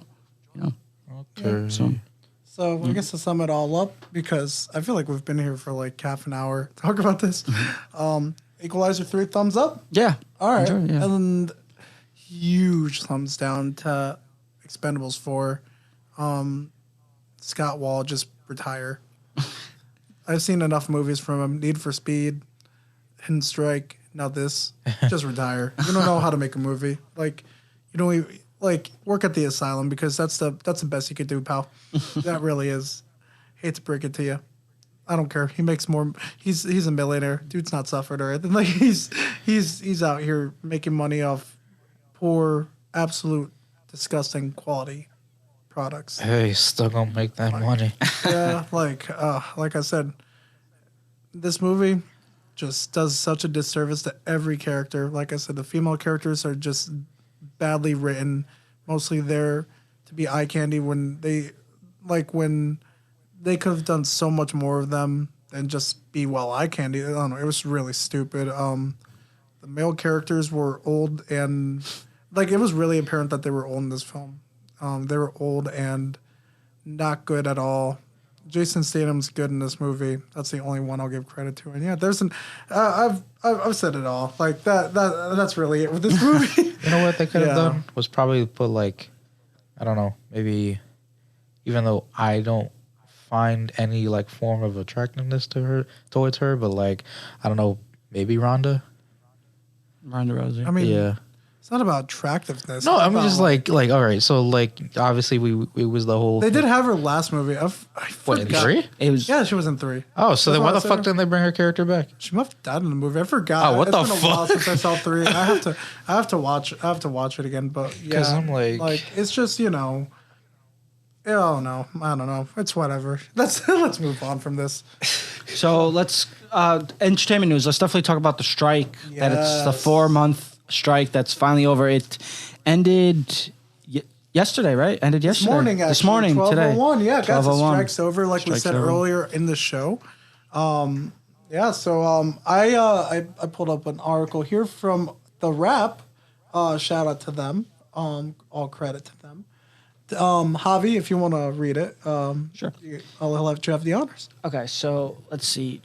Okay, so the guide also negotiated key gains for writer compensation for streaming films and television shows, including a bonus structure for titles that do exceptionally well on their streaming services. Starting in 2024, streaming titles with budgets of more than 30 million that are viewed by 20% or more of the service's domestic subscribers in the first 90 days of release gets a bonus equal to 50% of the fixed domestic and foreign residual. Views will be calculated as hours streamed domestically of the season or film divided by runtime. For example, projects written by the new agreement on the largest streaming platforms will receive a bonus of $9,031 for half-hour episodes, $16,415 for a single-hour episode, or $40,500 for a streaming feature. Wow, that's good. And also, sorry to interrupt. Yeah. I know that one was something that was talked about a lot, during the strikes, because especially I know the two services I heard, the two companies I heard that were being a pain in the ass about streaming numbers and everything were Netflix and Amazon, because especially Netflix, because like companies like Warner Bros. Discovery or Disney or Comcast, though, they're in the movie business, but they can afford to give away more money because they also have theme parks or licensing comic books, all this stuff. A bunch of other stuff. It's not like there are companies that are in multiple industries. Netflix is only Netflix. It's only just streaming. That's their whole model. That's the only thing they make money of, because that's the only thing they do. And I heard they were being the biggest pain about that because with residuals, because there's just no good way for them to, or at least that's what they said. There's no good way to fully give a good amount of money to the writers, based on streaming numbers. It was something weird like that. But I'm just glad that it seems like they settled it a lot more in this agreement, because I know that it was just a lot of argument about that and everything, more than AI. A lot of people were thinking it was AI, and AI does play partially into this, but it was mostly about the streaming numbers, because I know they were I forgot. I'm pretty sure it was a Netflix show. There was this one writer that showed us her paycheck, and I think it was $25 a month, which is disgustingly low. Especially for writing and for a big streaming service like Netflix. Yeah. And she said she wrote for a big show. She didn't disclose it due to NDA reasons, but she said, it wasn't even a small show on Netflix that doesn't get watched by anyone. It was apparently a big show, and she got $25 a month. $25 a month. That's. Did she say whether it was an animated series or not? No, she just said Netflix series that gets a lot of viewership. I don't know. Probably Big Mouth or something. I don't know. It could be Stranger Things. Yeah, because that's currently the biggest one. People on were Netflix. saying that it was something they were theorizing that it might have been some Sex Education or Stranger Things or somewhere around that. Bro, I gotta watch the last season of that shit. I'm so ready. I just remembered that. I gotta. Bro. Yeah, and so it was one of those. The last bullet here. It also says WGA will also receive confidential viewership data on streaming shows based on hours viewed, though only aggregate data can be publicly shared. That's interesting. Wow. Pretty interesting. Well, I'm definitely glad that, the writers are getting what they want, because really they're a big part of our programming. I mean, without these stories, we would have nothing, Yeah. I mean, just they're the creative minds behind all these creative shows. Yeah. Because when we think about TV shows, I mean, the main thing we think about is just the actors and performances. And I mean, that they're an important part too. I mean, they're the ones who give us these emotions and feelings, but 100%. Yeah, but also too, it's just the stories that come from these writers' minds. I mean, some of them are just the most creative things, with a lot of these, shows, I feel for the past, 10, 15 years, they've been getting so popular because we've been having all these people liking streaming service. With me, it was started off with shows like Breaking Bad and Walking. They just became popular, and then we instantly, constantly starting more shows like Game of Thrones, Stranger Things, all these, Better Call Saul, So I'm definitely glad that they were able to get what they definitely deserved, because putting a story like this together is definitely not easy, and definitely to get recognized too for it. So I'm definitely glad that they were able to reach something. Another thing is another thing I want to mention from the agreement too, because there's a lot to go through in this agreement, but obviously we're not going to go through all of them because it's a lot. But the other big thing that was a big fight was bigger writer rooms, and it looks like they got that. So I got the list here. Per the agreement of the WGA and the AMPTP, for shows that have episodes of 6 or fewer, the minimum amount of writers in a writer's room is 3, and the minimum of writer producers in a writer's room will be 3. For shows that are between 7 to 12 episodes, the minimum's going to be 5 for just writers, and for writer producers, it's going to be 3. And same thing for those that are 13 plus episodes, but the minimum of writers in the writer's room will be up to 6. So that's really, really good for them. I'm really happy about that because, again, that's something the writers really wanted badly. They also says after the series is greenlit, the studios agreed to hire writers according to the number of episodes order. So, yeah, that's going to be really great for them. Really, really solid deal, I'd say. It seems like most of the WGA, they agreed to it. But it looks like this coming week, members will be voting to ratify it, but work is back at the moment. That's good. Yeah, and then the talk shows, too. We were talking about this, too, before we went on air. The talk shows, they were going to come back starting Monday. Yeah, John Oliver comes back this Sunday, from what I read, and then everyone else will come back on Monday. So yeah, Monday. Yeah, so you'll get the Stephen Colbert, Jimmy Kimmel, Jimmy Fallon. Well, it's gonna be interesting still because those shows are coming back because the writers are back, but they still are gonna feel really incomplete because they're missing the one big thing about talk shows, which is celebrities. The guests, the guests. Yeah, and I was actors or actresses. And I was talking that too earlier with someone about since the writers are back, SNL can come back. But I was like, wait a minute, SNL can't come back because the thing is the host. Apparently under a different deal though with the Actors Guild. Apparently they are allowed to come back. Okay. Through some agreement. I forgot the name of the agreement, but it's like the same reason why Ken Jennings can do Jeopardy or some of these other shows can, still like the game shows. What's his face? The guy who plays Carlton can do host Dancing with the Stars. Oh yeah, Dancing with the Stars. I think game shows and skit shows are in a different agreement. Definitely. I believe. I totally forgot why. I totally forgot what the agreement was about. So. They're allowed to keep going, but it's a matter of do the actors want to do it? Yeah. And some of them have shown that they want to. Mm-hmm. Some of them are contractually forced to because they signed the deal, they have to do it, and the Actors Guild encourages them to do it. But there's some that obviously want to keep striking with their fellow actors and actresses and make sure everyone else gets a fair, good deal. Which leads to our next thing. Actually, the Actors Guild will be meeting up with the AMPTP within the next 2 weeks. Maybe, I'd say things are looking pretty promising since the WGA strike is over and they agreed. But part of me feels like it might not be as easy. It might be still pretty hard because I feel like the one with the Actors Guild, it's going to be a lot more complex. You know what I mean?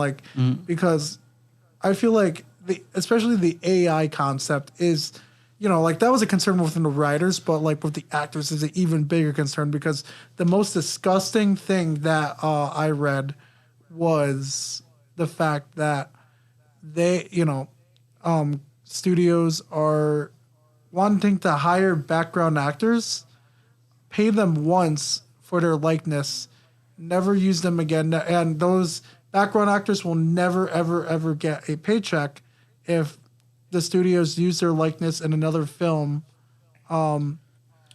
because they just want to fuck over, smaller actors, extras and everything, and they wanted to be cheaper. say like it's a Marvel movie, there if you agreed to another movie, like say like I don't know, like Star Wars, where you're an extra, and you're actually on the set and everything, and you agree to let them use their likeness in another movie, they will do that. They'll CGI you on someone else, and you will only get paid once for it. You'll never get paid again. So if you did it for Star Wars, you'll get paid for that, but won't get paid for like Spider-Man or like Iron Man or something like that. I explained that poorly, but I think you guys get the gist. It's a fucked up deal. That's not cool. Yeah, it's not cool. It just shows the greediness of the studios.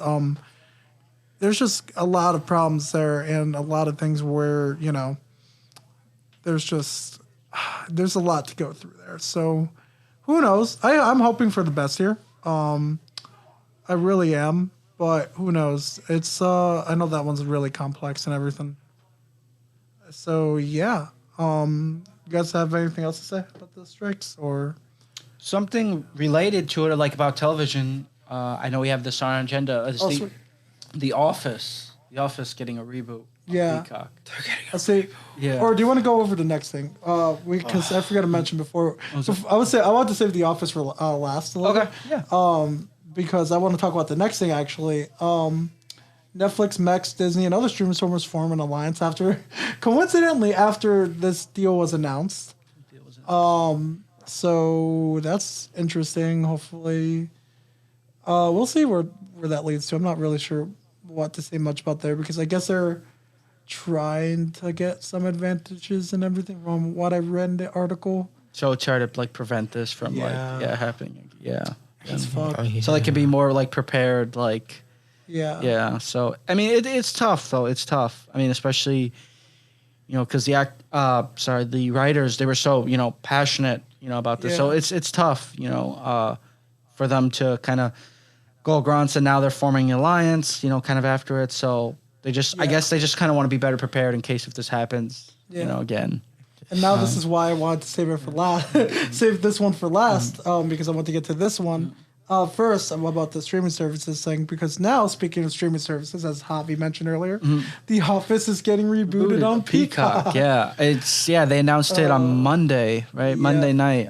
I saw it. I think it might have been right after the WGA agreement. Right after the agreement, yeah, because I saw it earlier this week on Instagram, and to be honest, I don't know how I feel about it.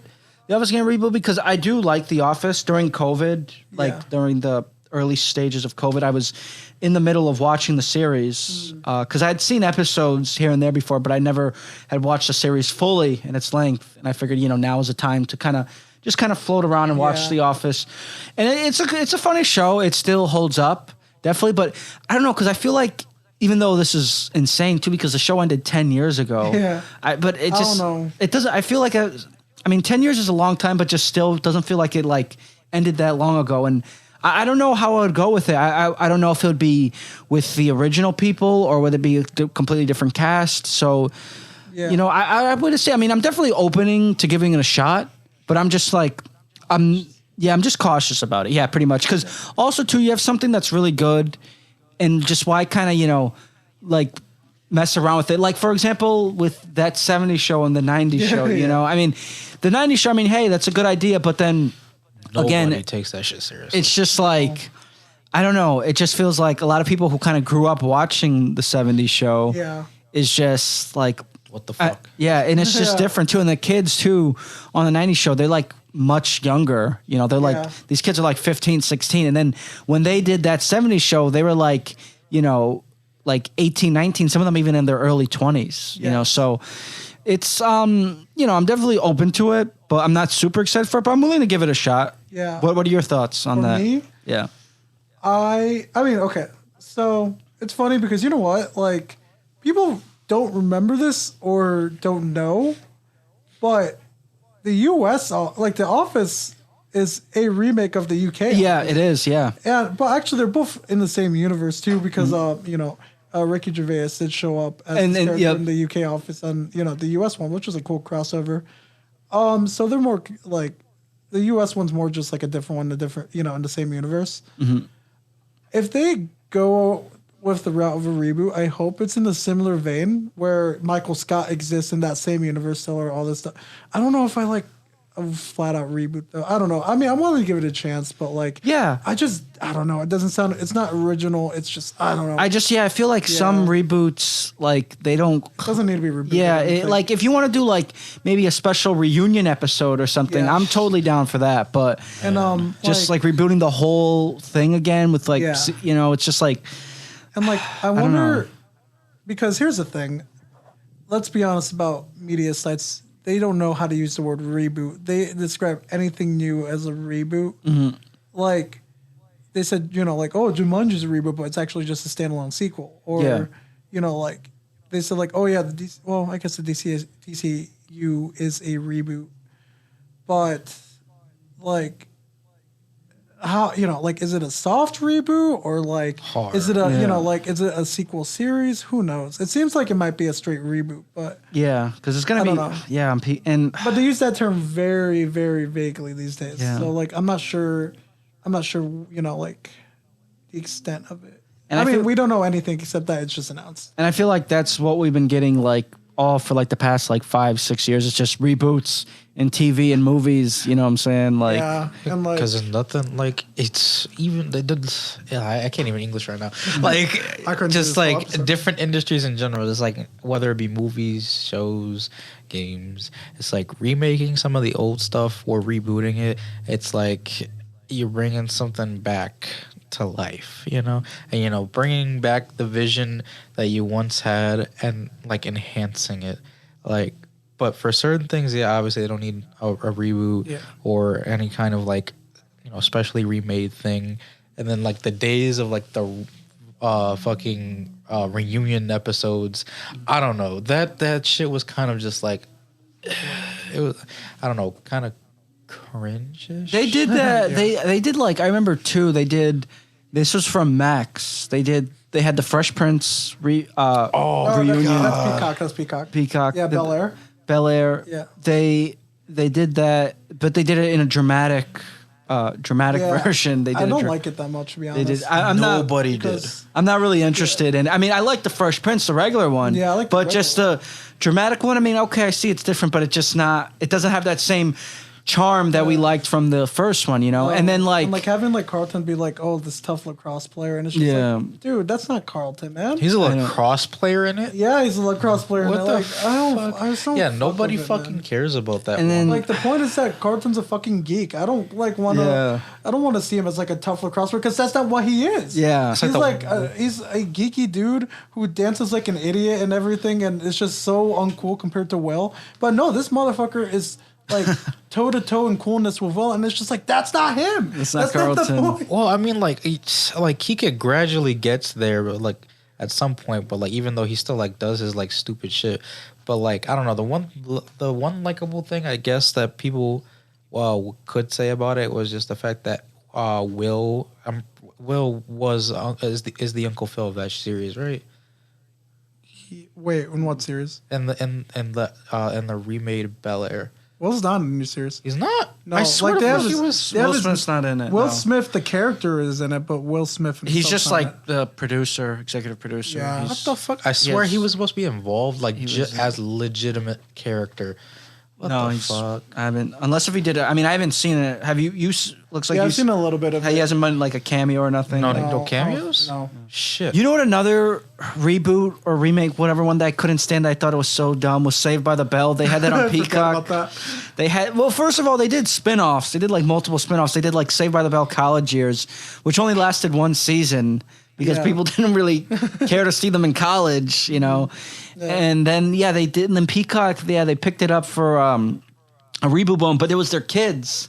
It was like Zach Morris's son, who's basically Zach Morris. And then who else did they have? They had Mario Lopez, but I guess he was like a gym teacher. Like, it just, I don't know. It just sounded, and I just had like zero interest. Like, I used to watch Saved by the Bell growing up as a kid. Like, I would watch like reruns, like at my grandmother's house, like as a kid, and just like.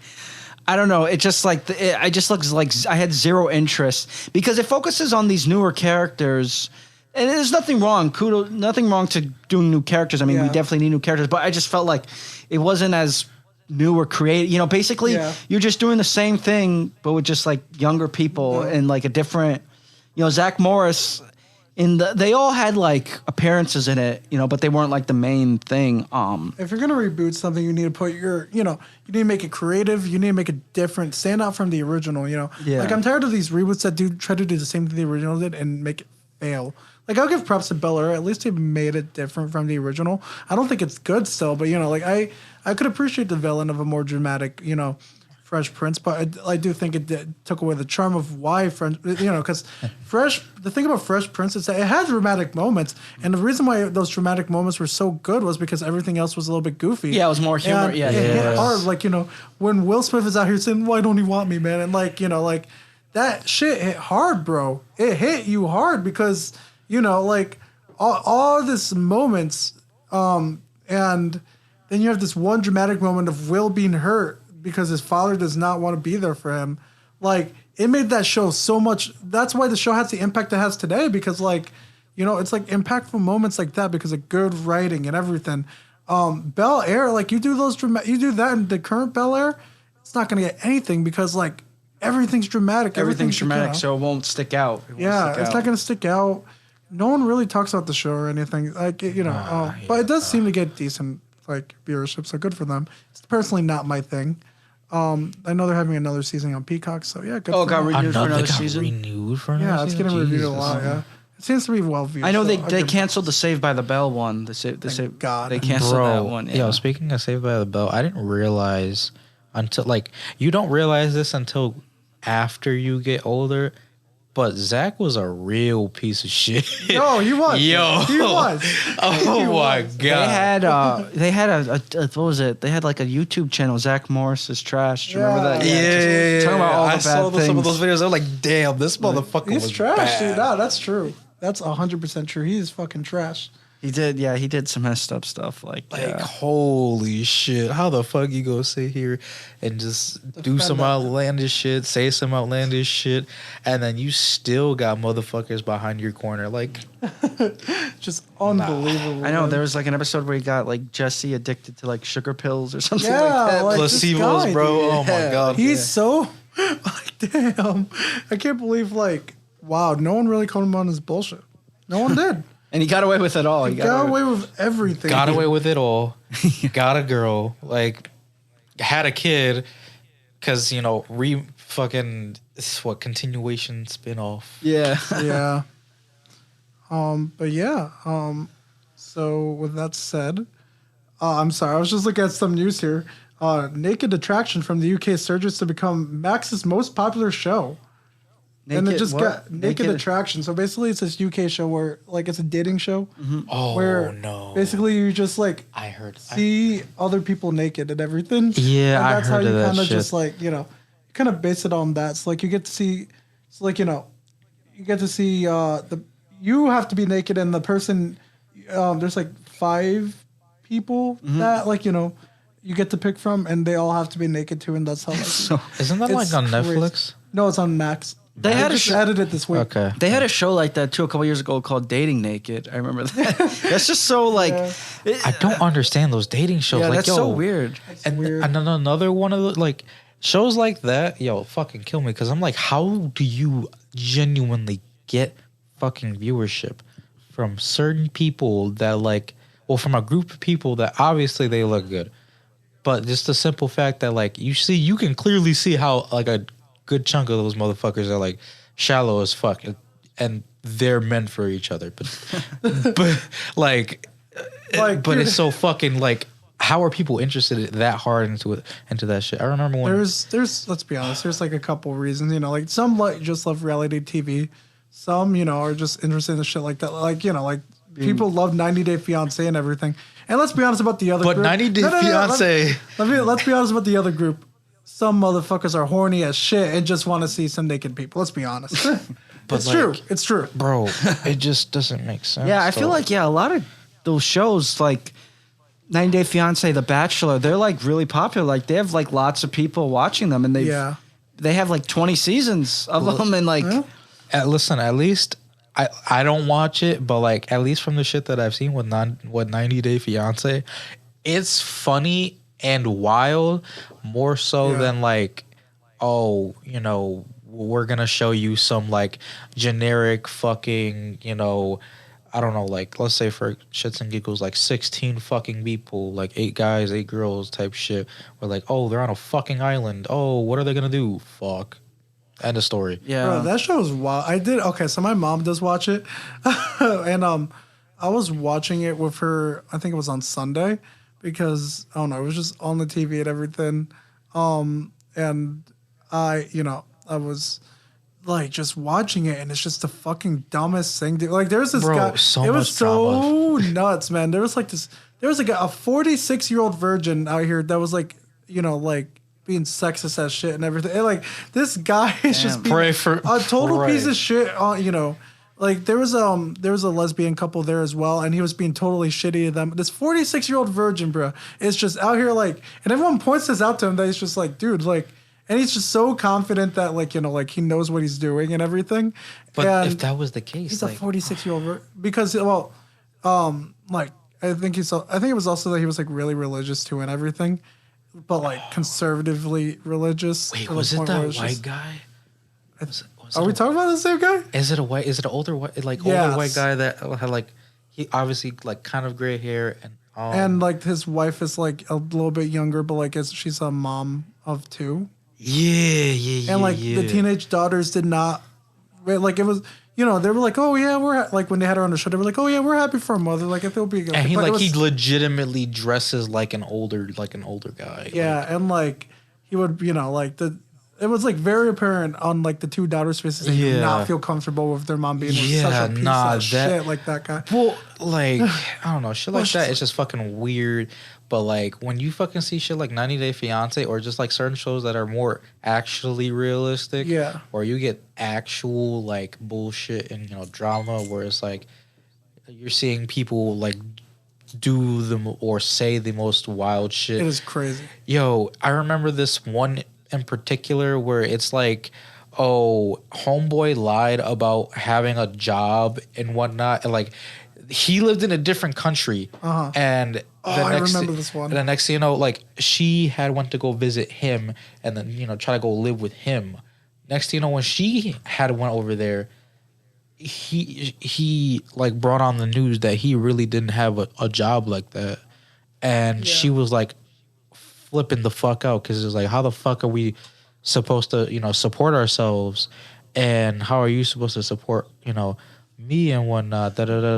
I just basically gave everything up just to come here. What the fuck am I doing here? Yeah, I know a lot of those things on the shows are scripted too and everything, but like, man, you know, because like it's presented as a reality show, like, you know, if that 46-year-old guy is like, you know, like faking everything and all this stuff, like, man, he better be getting paid good, because I'm like that type of shit, bro. The shit he says in that show, oh my god, dude, it's fucking heinous. You know, like just to think, like Max can't afford to pay, like they don't want to pay writers because they want to do more of this fucking shit. Like, dude, I remember my parents and I, you know, it was like right after the Cowboys 49ers game. My mom put on TLC because she's a big TLC person, and one of the shows that came on was fucking MILF Island, where pretty much the premise of this show is that there's all these moms that fucking wonder. Like, all these moms that go on an island.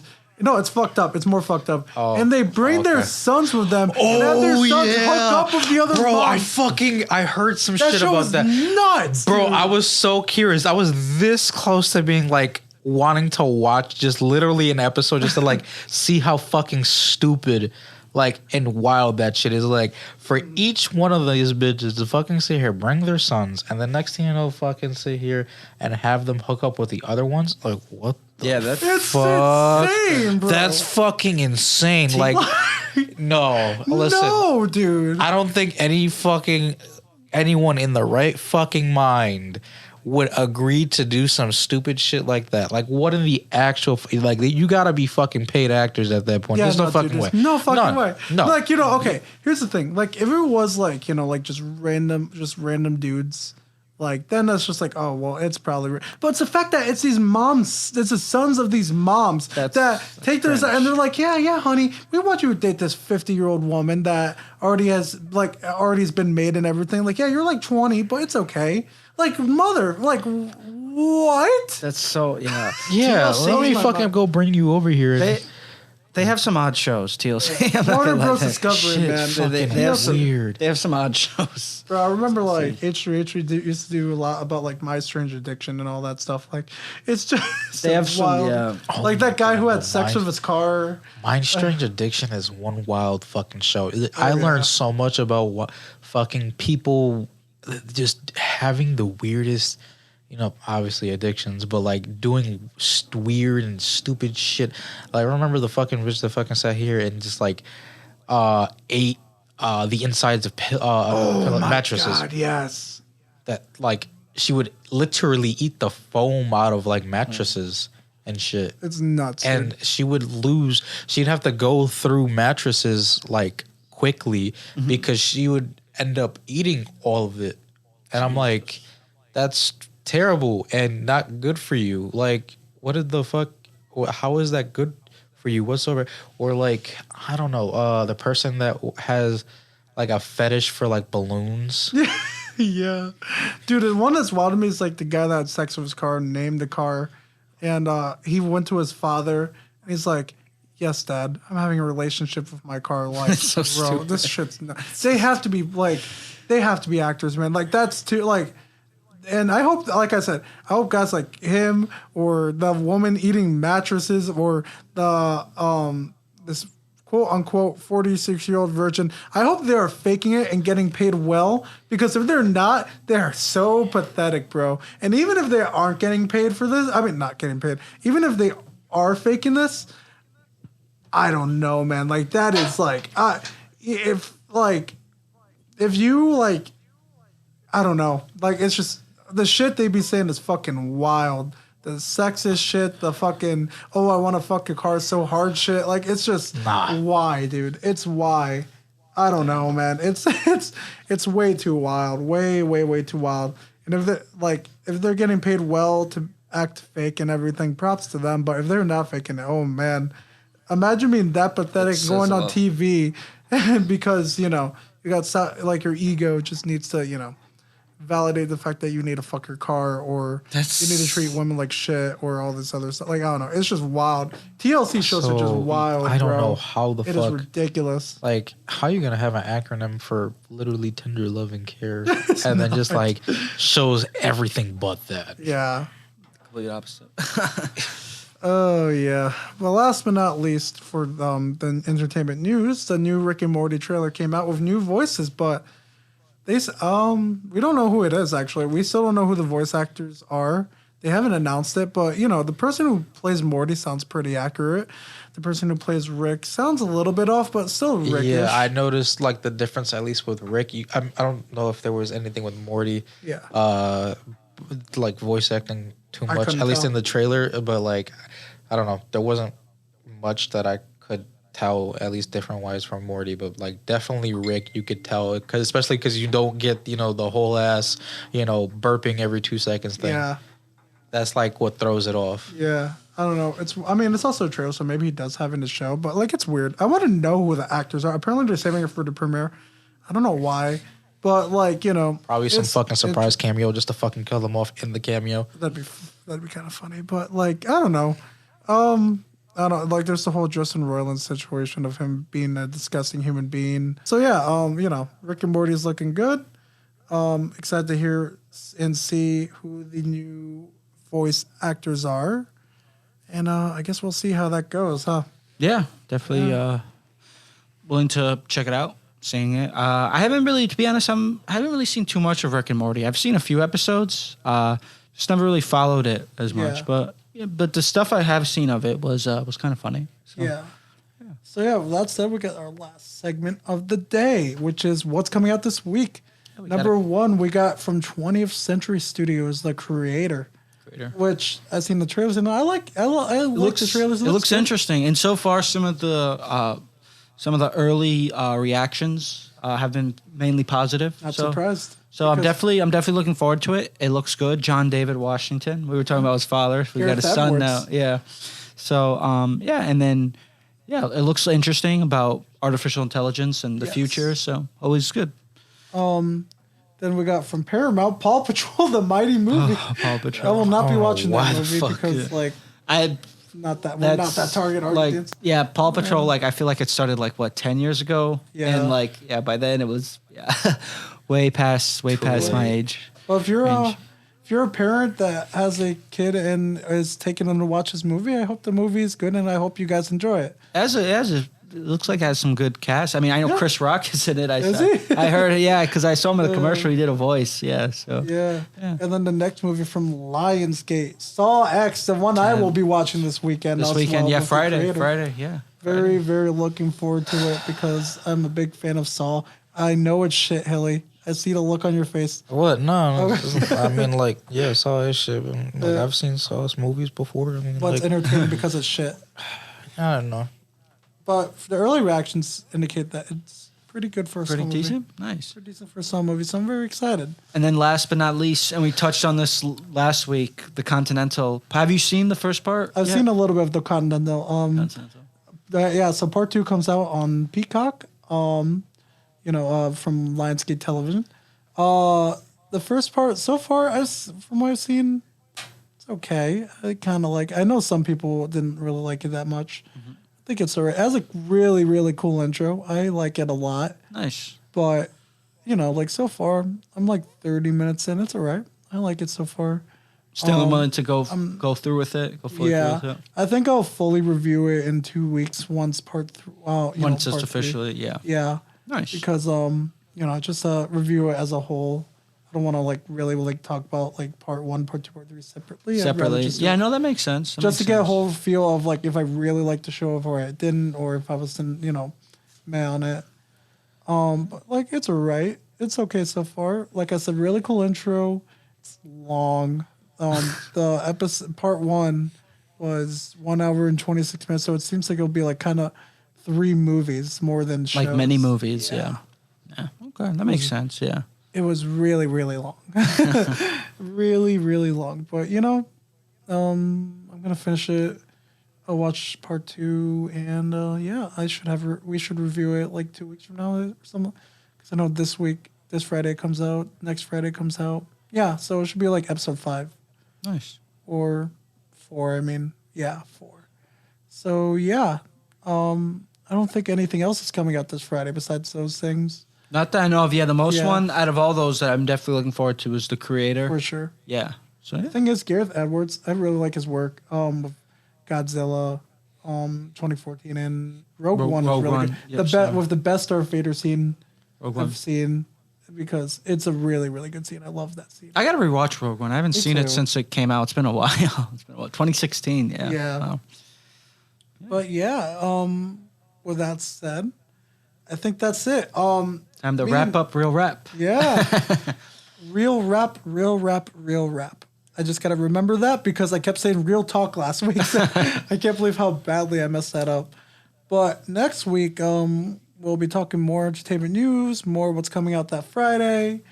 And me and Javi were talking, and we will probably have a whole discussion about movie licensed video games. Those really weird, there's those random ones you had B Movie the Game or Shrek the Third. Madagascar. I remember I had a Madagascar game for the PS2. Madagascar. Spider-Man 1, 2, 3. So we'll talk about a couple and everything. We'll talk about the ones that were actually surprisingly really good, and then the ones that are horrific. Because I've played a lot of them, and some of them are really bad. Touch back on a little nostalgia for you. I remember fucking Van Helsing.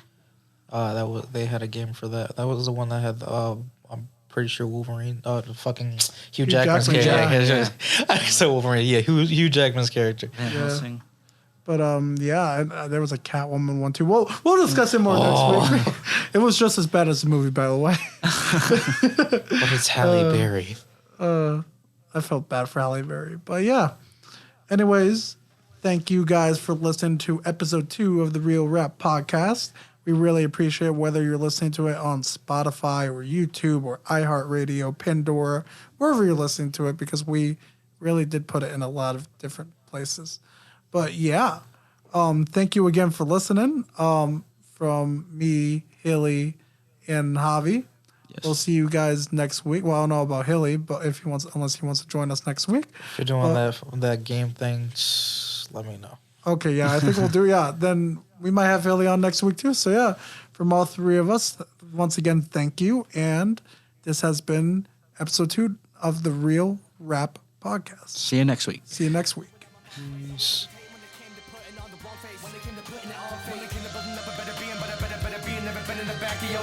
Never ever thought you'd ever see him, but I bet that you were heated, but you scream in the back of your thoughts. Nightmares and dreams in the back of your thoughts. Life with a meaning attacking your thoughts. Begging and screaming to ask you to start. Remind you of things that you know that you're not. Battles of demons you know that you fought. Wishing that people will give it a thought now. Maybe I just go to therapy. Hearing it even a part of the reason these people are glaring me. Lights in the glam man really was fun.